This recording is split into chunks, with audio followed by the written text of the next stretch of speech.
Hello everyone, good morning. Welcome to my channel simple blog. কেমন আছো তোমরা সবাই? দেখো, আজ সকালে উঠে তোমাদের সঙ্গে ব্লগ ভিডিও করতে পারিনি। এই যে এখন রাজ ঘুম থেকে উঠেছে। রাজে যেহেতু একটু ঠান্ডা লেগেছে, এই জন্য ওকে আমি ঠান্ডা লাগলে একটা চার মতন বানিয়ে দিই। এই তোমার জল দিয়েছি একটু বেশি করে, এটা ভালো করে ফুটাবো, তারপর একটু বেশি করে তাল মিশ্রি দিচ্ছি, এটা খুব ভালো করে ফুটবে। ফুটে একদম যতটা জল দেখছো এতটা জলও থাকবে না, একদম ছোট একটা কাপে পরিমাণ চা হবে।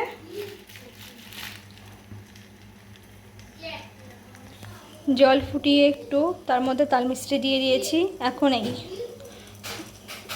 এই গোলমরিচ দিয়ে দিচ্ছি। এখন এই যে দেখো, বড়মশাই কাজে যাওয়ার আগে এই বাসক পাতা এনে দিয়ে গিয়েছিল। এই বাসক পাতাগুলোকে ভালো করে ছিঁড়ে সুন্দরভাবে পরিষ্কার করে ধুয়ে নেবো। যেহেতু গাছে থাকে, অনেক পোকামাকড় অনেক কিছু থাকতে পারে, এই জন্য সুন্দর করে এটাকে ধুয়ে নিচ্ছি। দেখো জলটা ফুটছে। এখন এই যে বাসক পাতাগুলো সুন্দর করে ধুয়ে এর মধ্যে দিয়ে দিচ্ছি। এটা পুরো চা হয়ে যাবে এক হিসেবে। বাসক পাতার চা বলতে পারো তোমরা। আরও কিছুটা পাতা লাগবে, পাতা একটু কম হয়ে গিয়েছে। এই দেখো, আরও কিছুটা পাতা আমি ছিঁড়ে দিয়ে দিচ্ছি। হ্যাঁ, তোমরা হয়তো এই পাশে কৌটোটা দেখে ভাবতে পারো কেন এরকম একটা কৌটো সাইডে রেখে দিয়েছি। এটা আমি গাছে লাগাবো, এই জন্য এটা ছিদ্র করতে হবে, এই জন্যই আমি এখানে রেখে দিয়েছি। চলো, রেখে যেহেতু দিয়েছি তোমাদের দেখিয়েই দিই তাহলে আমি কি করে এগুলো করি। আর যেহেতু রয়েছে, সবসময় তো সময় হয় না। এই দেখো, এটাকে আমি গরম করে নিচ্ছি। এটাকে কি বলে, এটাকে বেশি করে গরম করে নিচ্ছি। এখন এই দেখো সুন্দর করে এটা ছিদ্র করে নিয়েছি। এখন এর মধ্যে গাছ লাগাবো। আর এই দেখো, এই চার রঙটাও চলে এসেছে, দেখেছো? হালকা হালকা সবুজ, যে পাতার রং যেহেতু সবুজ, হালকা রং চলে এসেছে। এটা আরও ফুটবে, ফুটে একদম অল্প হয়ে যাবে, তারপরে রাজকে দেব। দেখো চাটা প্রায় রেডি হয়ে গিয়েছে, এখন ঢেলে নেব। এই চা করতে করতে দেখো আমি থালা বাসনগুলো সব মেজে নিয়েছি। তোমরা হয়তো অনেকে ভাবতে পারো কাপড়ের পরে কেন থালা বাসন রেখেছি। কী বলো তো, একটা কাপ শুকনো কাপড়ের পরে যদি আমি থালা বাসনটা সুন্দর করে উপর করে রাখি, তাহলে জলটা আমার সারা জায়গা হবে না, আশপাশটা পড়বে না। আর থালা বাসনগুলো বেশ জলটা ঝরে গেলে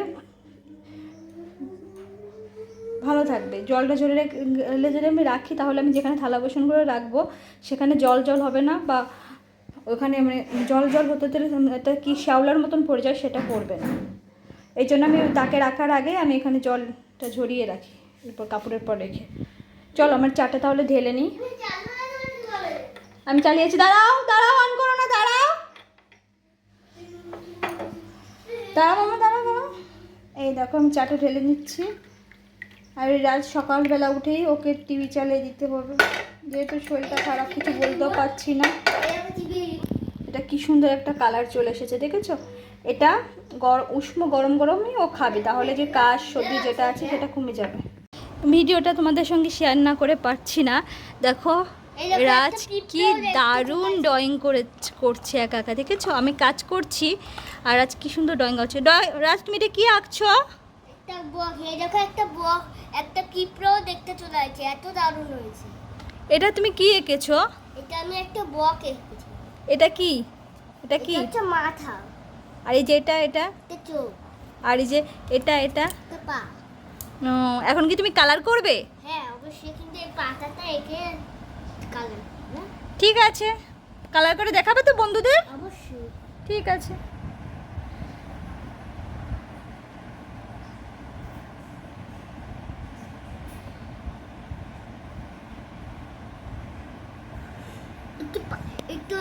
একটু 10 মিনিট টাইম লাগবে। দেখো ঘরের জানালাগুলো ঝুল পড়েছিল, একটু ময়লা হয়েছিল। আমি প্রতি সপ্তাহে একবার করে মুছে দিই, তাহলে কি হবে বলো তো, এই ময়লাটা থাকবে না। আর এইসব জায়গা কালো কালো হয়ে গেলে, যেহেতু রাজ হাত দেয়, সেই হাত আবার মুখে দেবে, পেটে ব্যথা হতে পারে। এই জন্য আমি প্রতি সপ্তাহে একবার করে হলেও চেষ্টা করি সব কিছু সুন্দরভাবে পরিষ্কার করে দিতে। দেখো মাছ দিয়ে কষ্ট হচ্ছে, এমনি মাছ হতো মাছ। নাহলে এই ধুলোতে রাজের কাশি হবে।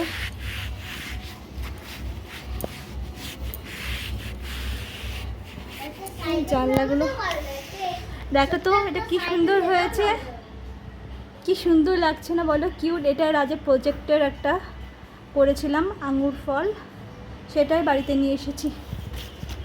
পড়ে গিয়েছে আবার, ভগবান।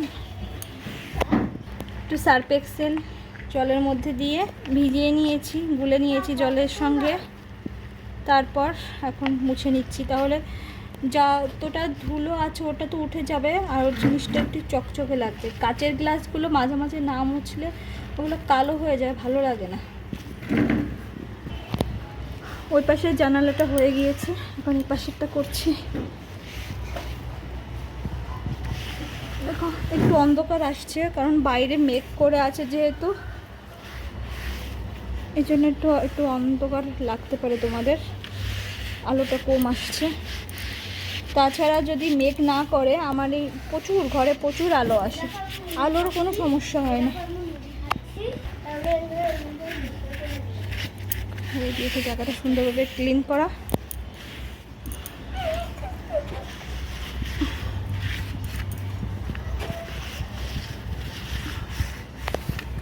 দেখো সব জানালাগুলো খুব সুন্দরভাবে পরিষ্কার করে নিয়েছি।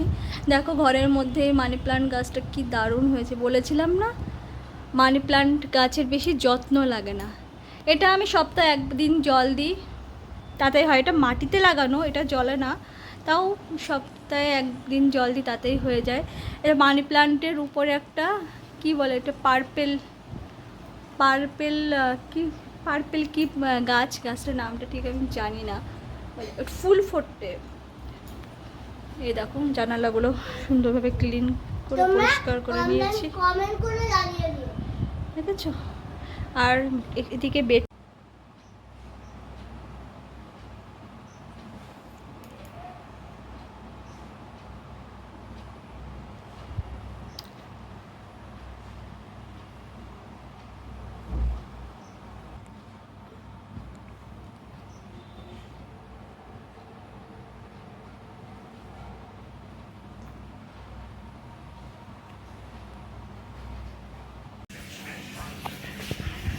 বাইরে আছে খুব সুন্দর রোদ উঠেছে, আজ প্রায় 4 দিন পর রোদ উঠেছে।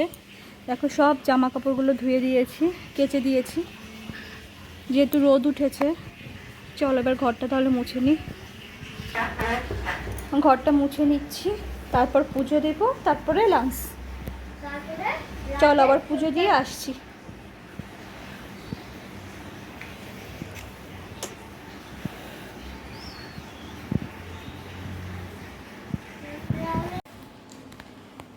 থালা বাসন সব ধোয়া হয়ে গিয়েছে, এখন একটু রাজকে দুধ গরম করে দেব। সকালে অবশ্য রাজ ম্যাগি খেয়েছিল, তা অনেকটা ওই 9টার দিকে ম্যাগি খেয়েছিল। এখন প্রায় 11:30টার কাছাকাছি হয়ে গিয়েছে। পুরো তখন থালা বাসন ধোয়ার পুরো ভিডিওটা তোমাদের সঙ্গে শেয়ার করতে পারিনি। দেখো দুধ গরম বসিয়েছি, রাজকে দুধটা গরম করে দেব। তারপর বর্মশাই বাজারে গিয়েছে, দেখি কি মাছ আনে, মাছ বা মাংস যাই হোক না কেন ওগুলো পরিষ্কার করে তারপরে ঘর মুছে চান করে পুজো দিয়ে রান্না করব। এই দেখো বাজার থেকে মাছ নিয়ে এসেছে, আজ ইলিশ মাছ এনেছে, তাই মাছগুলো এখন ভালো করে পরিষ্কার করে ধুয়ে নিচ্ছি। চলো তোমরা কি হয়েছে।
ইলিশ মাছ সরষেতে ভাপা করবো, আর ইলিশ মাছের মাথা দিয়ে মুগ ডাল করবো। দেখো মাছটা ভালো করে লবণ হলুদ ভালো করে মাখিয়ে রেখেছি।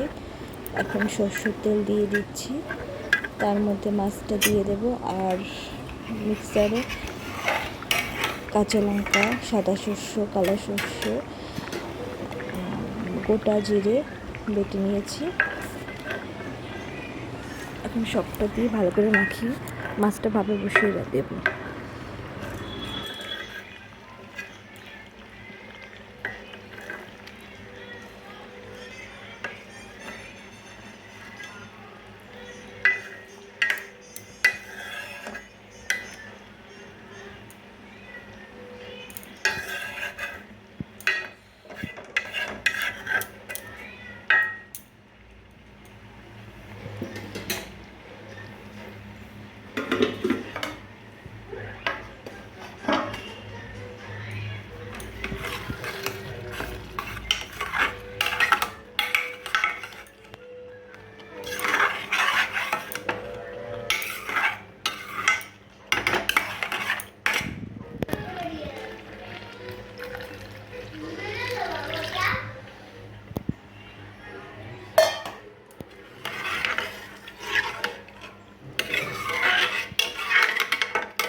মাছটা রান্না প্রায় হয়ে গিয়েছে, এখন ডালটা রান্না করব। দেখো ডালের মশলাটা করে নিচ্ছি। তোমরা হয়তো ভাবছো আমি হয়তো আস্তে আস্তে কেন কথা বলছি, আমি রাতে ঘুমিয়ে পড়ার পরে ভাইকে বাদ দিচ্ছি, এই জন্য মাছটা কথা বলছি। দেখো ডালের মশলাটা করে নিচ্ছি। এখন এর মধ্যে ভালো করে মশলাটা কষিয়ে এর মধ্যে ডাল দিয়ে দেবো।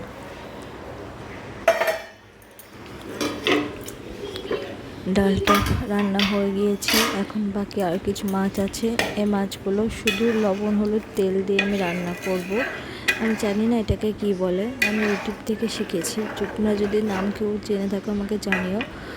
ওই কাঁচা মাছটাকে লবণ হলুদ তেল দিয়ে একটু কচু পাতা দিতে চেয়েছিলাম, কিন্তু নেই যেহেতু কাঁচা মাছটাকে লবণ হলুদ তেল দিয়ে একটু ভাপিয়ে রাখবো।